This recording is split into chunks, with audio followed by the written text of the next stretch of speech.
The galaxy had always seen humans as the calm ones.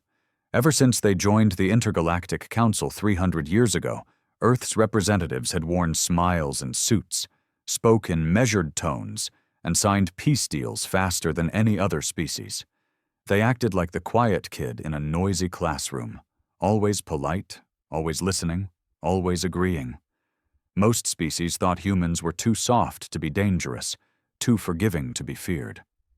That illusion shattered the day the Krell armada disappeared. No warning, no distress signal. An entire fleet, 67 capital ships, over 200,000 soldiers, and their fearsome admiral, gone without a trace. And not in some backwater system either, but near the neutral trade route between Talon 3 and the Galtari Cloud. The galaxy buzzed with theories: wormhole accident, engine malfunction, rogue asteroid swarm, pirates, even sabotage from one of the Krell's own inner circles. But there was one problem with all those guesses. There were no remains, no broken hulls, no scattered life pods, no black box transmissions, just silence where a war machine used to be. At first, nobody suspected the humans. Why would they? Earth had sent nothing more than a research vessel to that region weeks earlier. The ISS Horizon, a ship known for mapping gas anomalies and studying solar flares. No weapons, no combat protocols, just scientists and data collectors. At least that's what the Council believed. Captain Lennox stood at the helm of the Horizon as the final Krell ship disintegrated into dust, its core imploding silently under the weight of gravity bombs disguised as meteorites. He didn't smile. He didn't need to. His orders were never about vengeance, never about emotion. It was strategy, calculation, patience. "That's the last one," his weapons officer, Lieutenant Reyna, said quietly, her voice barely above a whisper. Lennox only nodded. "Good. Pull us out. Leave no trace." They moved like ghosts, efficient, cold. Nothing about this operation screamed human. No rage, no shouting, no bloodlust, just surgical silence. The Krell had crossed a line 6 years ago, burning human colonies along the edge of Zone 12. Earth had begged the Council for justice, filed the reports, sent envoys, waited. Nothing came. Too far, too isolated, not politically significant. So humans waited. Not in silence, but in preparation. Behind every peace treaty Earth signed, behind every polite diplomatic dinner, behind every joint research project, there were plans, contingencies, coordinates. Humanity hadn't evolved past violence. They'd just learned how to wear a better mask. On the surface, Earth remained the Council's favorite model of cooperation. Its delegates spoke of harmony, its media broadcast goodwill. Children in alien academies learned about the Earth Renaissance, where the planet had risen from climate collapse into an era of progress and unity. But in secret, in the dark vacuum between stars, Earth had been building. Not bigger ships, but smarter ones. Not loud armies, but quiet teams, covert branches, black sites, artificial minds designed not to scream war, but to study it. Patterns, tendencies, historical triggers. They didn't want fast war. They wanted inevitable war. The kind you couldn't trace, the kind that looked like it never happened.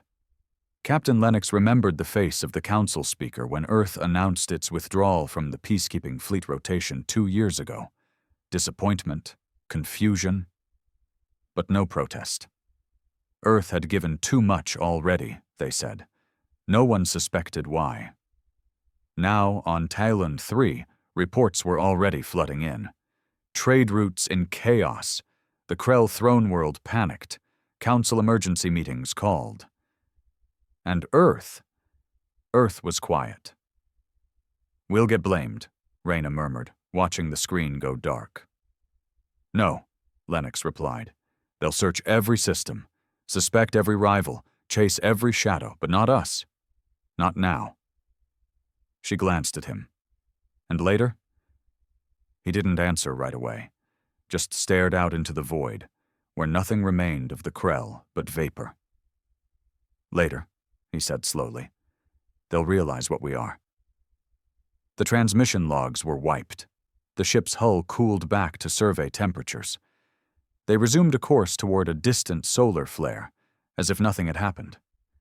Because that was Earth's new doctrine, not to win wars, to end them before anyone even knew a war had started. The ISS Horizon drifted calmly toward a dying star, its sensors picking up harmless solar radiation while its crew moved in silence. No celebration, no chatter, just the weight of what they'd done pressing against the steel walls like a ghost refusing to leave. Lieutenant Reyna sat alone in her quarters, a steaming cup of synth coffee untouched in her hands. The image on her datapad flickered. An old photo of her brother, Marcus, grinning with a sunburn across his nose, standing in front of the abandoned Outpost 17. That outpost had burned 6 years ago, with him inside. Krell war cruisers had swept through Zone 12 like vultures, and Earth's calls for help had fallen on deaf ears. She had memorized the names of the council members who'd voted against retaliation. Now, every one of those names had received the encrypted broadcast from the Horizon's black box. A single word on a secure channel. Balance. It wasn't a threat. It wasn't a confession. It was a message, simple and terrifying. We don't forget. Meanwhile, back on the Galactic Council's capital world, Virelon Prime, the panic had begun to spread. The Krell Empire had shut down all off-world transmissions, their embassies closed, their leaders silent. The remaining Krell delegates who had survived by sheer distance, ambassadors, merchants, scholars, were either detained for questioning or fled into hiding. No empire of their size vanished without explanation. Speculation consumed the council chamber. "They were sabotaged from within," barked the Delnari representative, her tendrils twitching. "This reeks of Krell civil unrest." "No," said the Carthan delegate slowly, eyes narrowed. "This is too clean. This wasn't chaos. This was a message." Council Speaker Morat, an old Ilithian with translucent skin and eyes like melting glass, stood at the center. "We have no proof of war. No one claims responsibility. The humans say nothing. The Seldari deny involvement. Until evidence arises, we will treat this as an internal Krell matter." But even as he said it, he didn't believe it. Earth's ambassador, Andre Voss, sat quietly in his seat. Always calm, always composed, a glass of water before him, untouched. He didn't offer a speech. He didn't rush to reassure the room. When Speaker Morat asked if Earth had any information about the missing fleet, Andre simply said, "We mourn all lives lost in the galaxy. We encourage peace." And nothing else. Later that evening, in a private diplomatic lounge, 2 council aides spoke in hushed voices. "I don't trust them anymore," one whispered. "The humans. Something's changed." "It's not change," the other said, eyes haunted. "It's revelation. We're not seeing a new side of them. We're seeing the real one." On board the Horizon, the quiet mission continued. Captain Lennox gathered the senior officers for a closed briefing in the secured ops room. The lights dimmed. Holograms flickered to life. The star map of Sector G9 expanded, marking old Earth colonies now abandoned, zones where peace treaties had been ignored, and no one had come to help. "Phase 1 is complete," he said. "Phase 2 begins next week." Reyna frowned. "You think the Council will retaliate?" "They won't even believe we did it. Not yet. That's the beauty of it." Lennox tapped a glowing dot on the map. "They'll look to the Tharn. Maybe even the Jernai. It buys us time." Another officer, Commander Holt, leaned in. "What if someone does figure it out?" Lennox didn't blink. "Then we show them why you never corner a predator pretending to be prey." The ship's AI, Athena, chimed in. Incoming message from Fleet Intelligence. Top-tier encryption. Eyes only for the captain. Lennox nodded. Send it to my private console. In his quarters, the message unfolded in cold military script. Operation Mosaic green-lighted. Authorization. Omega level. Target. Council communications grid. Timeline, 3 months. Message. Peace ends when silence is mistaken for weakness. He leaned back, closed his eyes, and let the weight of it all settle in. Earth had tried peace. It had tried patience. It had tried to play by the rules of the galaxy, but the galaxy never played fair. Now Earth wouldn't either. 3 months later, the galaxy was different, and no one could quite explain why. The Krell silence had spread like an infection. Their systems, once buzzing with trade and communications, remained offline. Smugglers reported deserted colonies with meals still hot on the table. Patrol ships that never responded to hails. Children's toys scattered in dust-covered streets. No bodies, no blood, just absence. News feeds called it the quieting. Speculation turned into fear. The council demanded answers. Investigators were dispatched, drones sent, fleets deployed. All returned with the same report. No sign of life. In the shadows, Earth moved forward with Operation Mosaic. It began with whispers, communications outages across various sectors of the Council's private comm grid.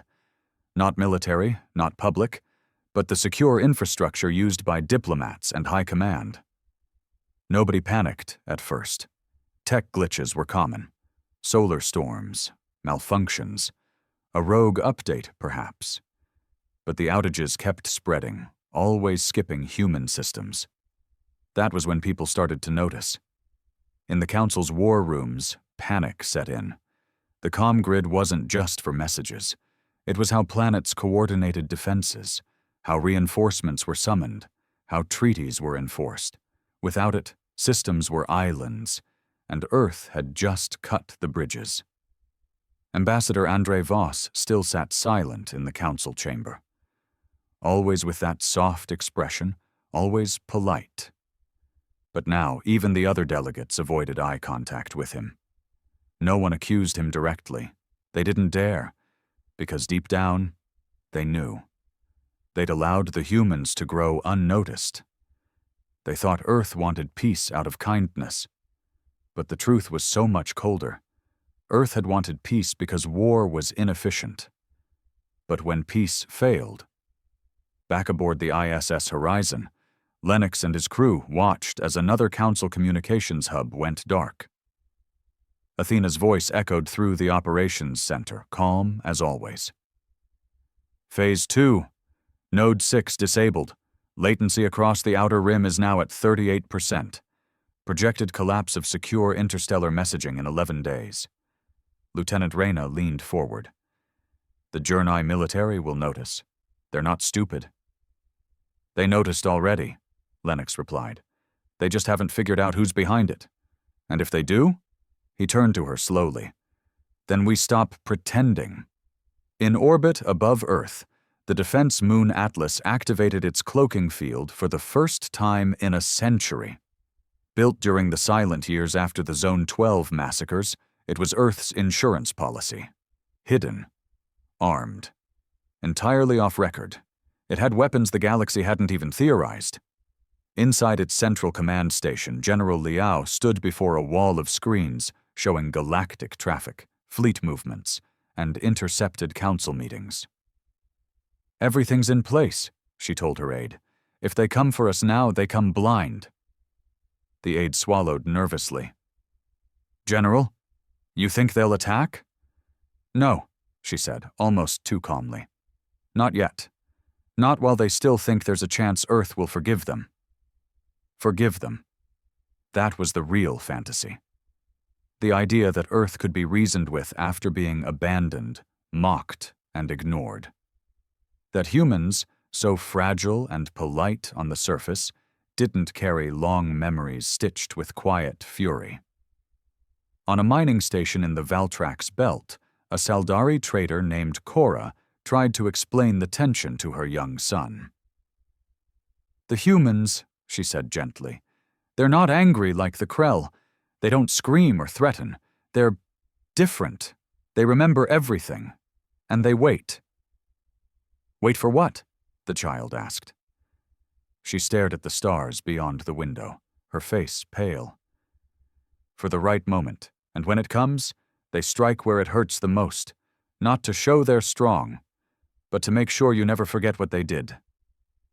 Across the galaxy, human colonies remained calm, markets steady, borders untouched, as if none of this chaos concerned them. But in quiet meeting rooms on Luna, deep bunkers under old Earth, and encrypted fleets spread across uncharted space, humans prepared for what came next. Not war, not peace, but reckoning. Because humanity had learned the truth long ago. In the galaxy, being feared lasts longer than being loved. The Council's fear finally gave birth to something dangerous. Desperation. 12 core species gathered in secret on the moon city of Liskar Prime. No reporters, no diplomats, no human observers. They called it an emergency stabilization session, but behind closed doors, it was far more blunt than that. "They've destabilized the grid. We can't coordinate defense routes without risking full exposure," barked the Tharn Supreme Strategist, her eyes glowing red with frustration. "This isn't some tech malfunction. It's strategic, coordinated, human no proof," hissed the Carthan Chancellor. "We move without evidence. We start the very war we're trying to avoid." "It's already started," muttered the Delnari representative. "Only we're the ones still playing pretend." Arguments exploded across the room, species with centuries of distrust blaming each other, throwing theories like knives. But beneath the noise, one truth kept rising. Only the humans had nothing to lose from this chaos. And they were the only ones who weren't afraid of it. Meanwhile, on Earth, things couldn't look more peaceful. At the summit gardens of New Geneva, children played under synthetic sunlight. A drone hovered quietly, playing classical Earth music. Politicians smiled for the cameras, shaking hands over climate reforms and interstellar trade expansions. It was all a lie, but a beautiful one. Beneath New Geneva's surface, in the black glass war room of the Strategic Continuity Corps, the real decisions were being made. Dozens of analysts monitored galactic movement. Hackers ran quiet infiltration programs through Council infrastructure. Psychologists profiled alien leaders, charting emotional weaknesses and predictable reactions. And in the center of it all sat Directive Sentinel-9, a predictive warfare AI built to calculate long-term domination, not through conquest, but erosion. "Update," the AI said in its low, human-like voice. "Council cohesion dropping 12% per cycle, trust matrix at critical decay, risk of unified retaliation, negligible. Recommendation? Proceed to Phase 3. General Liao nodded. "Approved. Target?" The AI responded instantly. "Virelon Prime. Remove public confidence. Disrupt planetary gravity cores. Do not destroy. Only shake." It was cold. Surgical. No cities leveled. No deaths. Just fear. That was the point. Back aboard the ISS Horizon, Lennox received the same directive. Reyna sat beside him, the screen glowing faintly in the dark. "We're really doing this?" she asked. "Earth gave them 100 years of peace," he replied. "They spent that time ignoring us. Now we remind them who we really are." The Horizon launched a stealth drone, the size of a human child, completely undetectable to standard sensors. It slipped through Council-guarded systems like a whisper in a hurricane. When it reached Virelon Prime, it embedded itself in the maintenance ring of the planetary gravity core. One quiet pulse. Just one. The effect was instantaneous. Buildings shuddered, towers cracked, floating gardens plunged into courtyards, not enough to cause death, but just enough to remind every being on that world that something powerful and precise was watching them. Council Speaker Morat barely escaped his office, floating in zero gravity as systems tried to reboot stabilization. He clutched the wall, breathing heavily, sweat forming under his translucent skin. He didn't scream, he didn't panic, but for the first time in centuries, he felt hunted. Later, in an emergency broadcast to the galaxy, Morat addressed the event. This was no accident. We face an invisible force, one that knows our weaknesses, and chooses not to strike fatally, but to let us fear the strike that may come next. No names were mentioned, no enemy declared, but every species watching knew. And Earth said nothing, didn't deny it, didn't confirm it, didn't even look surprised. Because that was the brilliance of the new human doctrine. Don't fire the first shot. Make them believe they've already lost before you ever need to. By the time the shockwaves from Virelin Prime settled, the galaxy was no longer concerned with peace treaties or trade pacts. They were scared, not of open war, not of invasion, but of uncertainty, the kind that crept into their homes, their systems, their minds, the kind that whispered at night. What if we pushed the humans too far? Across thousands of worlds, rumors spread like rot. Fleets were grounded. Border stations doubled their patrols. Civil unrest brewed in systems once considered untouchable. And through it all, Earth said nothing. Not a broadcast, not a denial, not a single statement of reassurance. Because they didn't need to speak anymore. Their silence was the message. Back aboard the ISS Horizon, Lennox stood in the observation deck, watching the twin suns of the Araceli's system flare and pulse like warning lights. They had just completed another quiet operation, this one psychological. A relay station sabotaged to project strange, human-coded frequencies across neighboring systems. No commands, no threats. Just an old human nursery rhyme, whispered in the background static, looping endlessly. Ashes fall where silence grows. The quiet one the wise man knows. Sleep with eyes wide, never trust the light. The kindest face may strike at night. Reyna had heard it during training, years ago. Now she listened to it echo through deep space, piped into alien comms and bouncing off satellites like a haunting lullaby. It was subtle warfare, untraceable, unprovable, but utterly effective. "It's getting to them," she said, arms crossed. Even the Saldari ambassador requested protection from the council guard. He used to laugh at us, said Earth had soft teeth. Not anymore. "They thought we were domesticated," Lennox said. "They never realized we were just leashed." Behind them, Athena's interface flickered to life. "Incoming from command. Directive. Initiate Phase 4. Field test begins immediately." Subject, Grell 49. Reyna raised an eyebrow. "The Grell, aren't they council allies?" "They're also council pawns," Lennox replied. "Phase 4 isn't about power. It's about obedience." On Grell 49, life was structured, ordered, obedient to the council in every way. So when the main atmospheric regulators failed across 3 major cities, when breathable air dropped to fatal levels for 12 minutes, just long enough to induce mass hysteria and then restore itself, panic didn't erupt. Something worse did. Doubt. No one could explain the malfunction. Council engineers denied sabotage. Council spokespeople blamed solar interference. But the Grell people weren't stupid. They had seen Earth stay quiet too long. One reporter asked the question on everyone's mind. If Earth could do this, what else have they prepared? And that was when the shift truly happened. The galaxy, once confident in its own superiority, started turning inward, against each other, against their own leaders, against the council itself. Old grudges reawakened, borders hardened, trade froze. Earth had not fired a single missile, and they had brought the galaxy to its knees. In a hidden bunker beneath Earth's southern ice shelf, General Liao stood before the Global Strategic Committee. Around her, 12 of the most powerful humans alive sat in silence, watching the latest data scroll across black screens. Mosaic has achieved total penetration of all Council data layers, she said.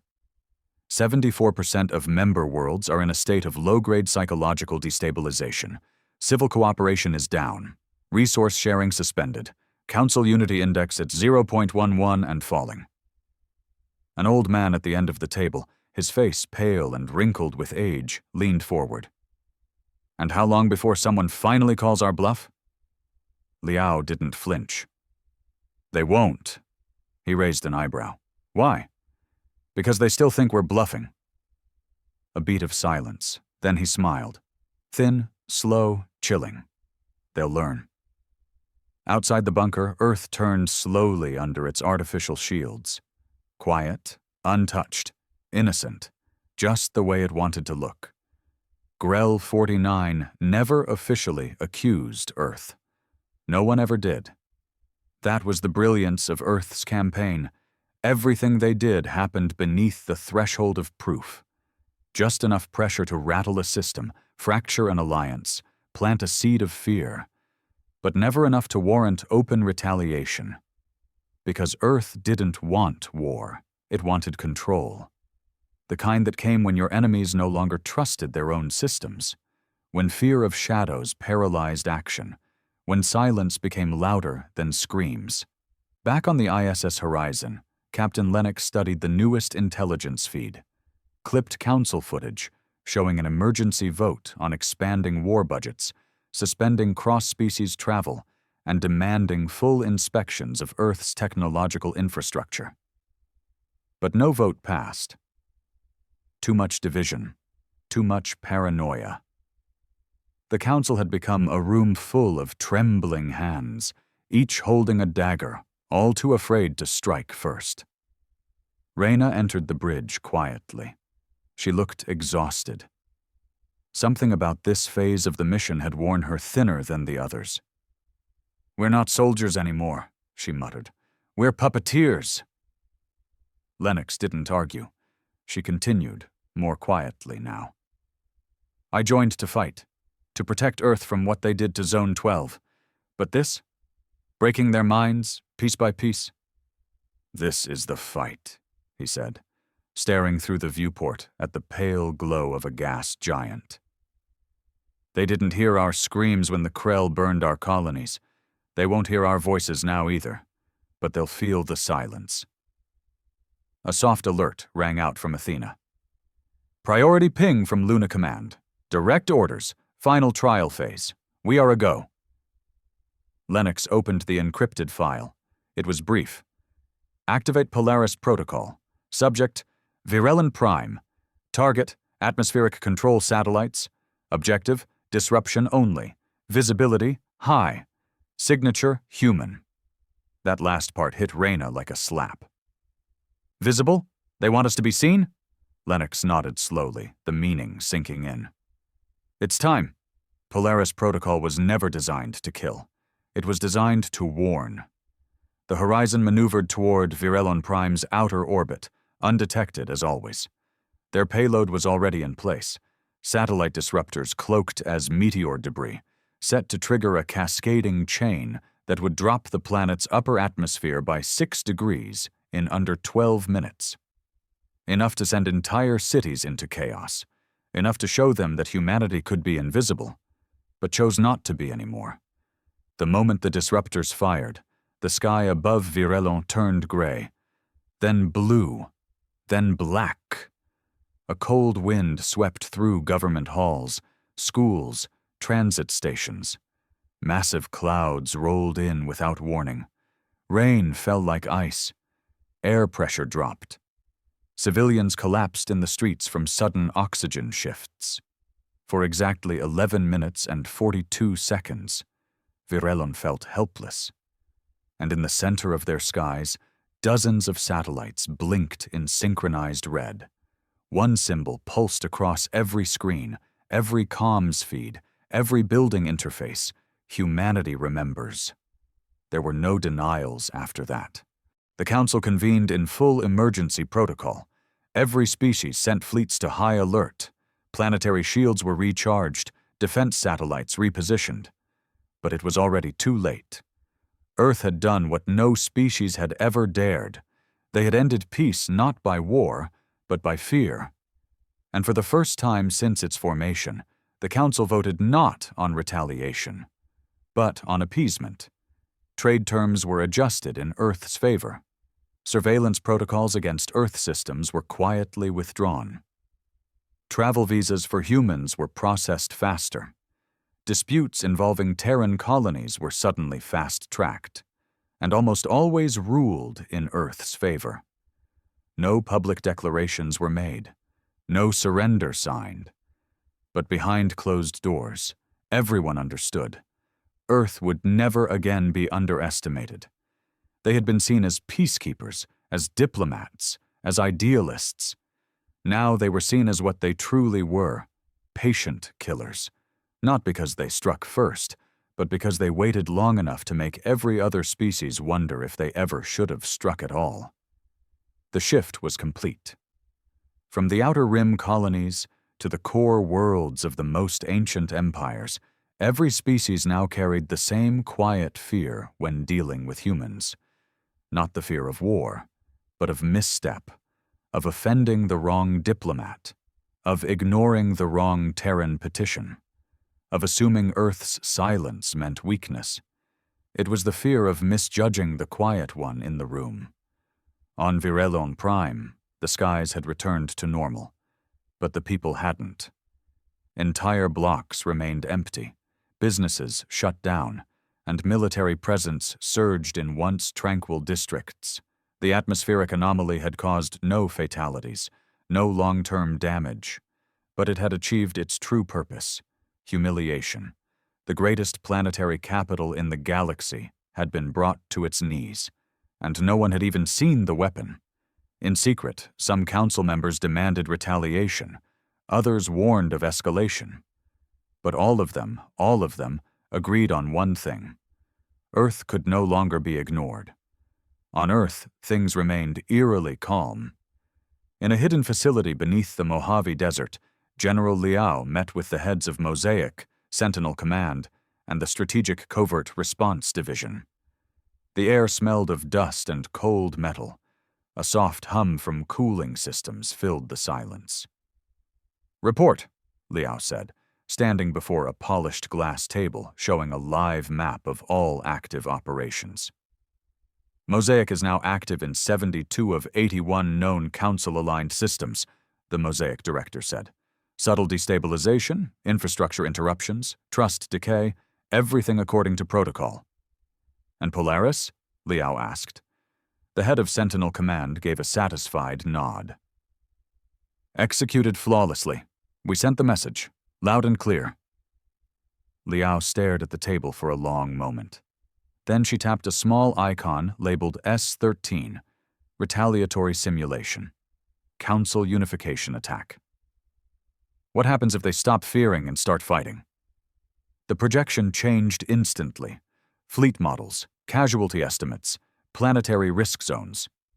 The AI ran a dozen simulations in under 10 seconds. The final line on each read the same: Victory, 71%. Global devastation. Threshold, 89%. Recommendation, maintain psychological pressure, avoid open conflict. She closed the display. "Then we keep them guessing." Reyna sat alone on the observation deck of the ISS Horizon, her eyes fixed on a drifting star. Something deep in her chest ached, a cold, hollow kind of ache that no medal or mission brief could soothe. She still remembered the screaming. Not from Virelion Prime or the Krell massacre, but from her own people when no one had come to help. That's what this was really about. The missions, the precision strikes, the psychological warfare. It wasn't about dominance. It was about memory. Humanity didn't forgive, because they'd never been given the chance to forget. Lennox joined her quietly, hands behind his back. "You're thinking too loud again." Reyna didn't smile. "We've changed everything, and they still pretend to believe we're peaceful." "That's the best kind of lie," Lennox replied. "The one they tell themselves." She turned to him, finally asking the question that had haunted her for weeks. "How far are we willing to go?" Lennox didn't answer right away. Then he said softly, "As far as we have to." "Not 1 inch further." A moment of silence passed between them. "Do you believe that?" she asked. He didn't lie. "No." Meanwhile, in a shadowed corner of the Council's own intelligence division, a secret meeting was underway. 4 species. No minutes, no transcripts, just fear, and a single question. What if Earth is already preparing for something bigger? There were whispers of black sites in uncharted space, rogue AI fleets, human-run listening posts that even the Council's own intelligence agency couldn't trace. Some said Earth had even infiltrated the Council's internal networks, feeding them false analytics for years. None of it could be proven. All of it was likely true. One Seldari operative leaned forward, his skin pale and clammy. They never wanted to be galactic leaders. They wanted to be galactic ghosts, and now they are.